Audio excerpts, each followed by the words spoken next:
culpabilité. Recevez mes salutations dans le nom de Jésus-Christ. C'est un honneur de partager avec vous la parole de Dieu.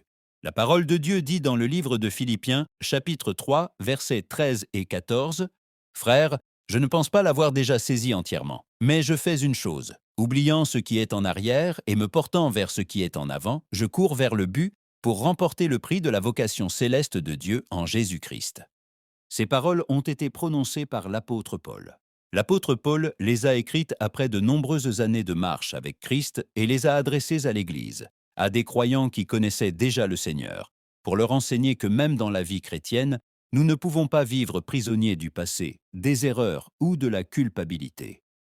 L'apôtre Paul enseigne que l'appel de Dieu est d'avancer, de laisser derrière soi ce qui est derrière et de continuer à marcher vers le dessein de Dieu en Jésus-Christ.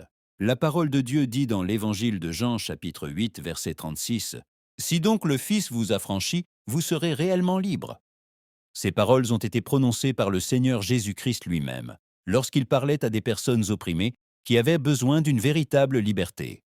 Jésus montre clairement que la liberté ne vient pas de nous, mais de lui. Seul Christ peut briser les chaînes de la culpabilité et de la condamnation.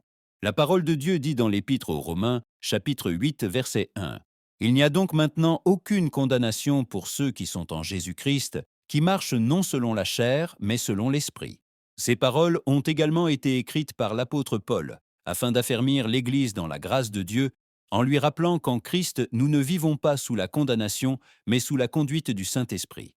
Aujourd'hui, Dieu nous parle à tous. En tant que peuple de Dieu, laissons le passé derrière nous, marchons selon l'Esprit et apprenons à vivre libres de la culpabilité et de la condamnation.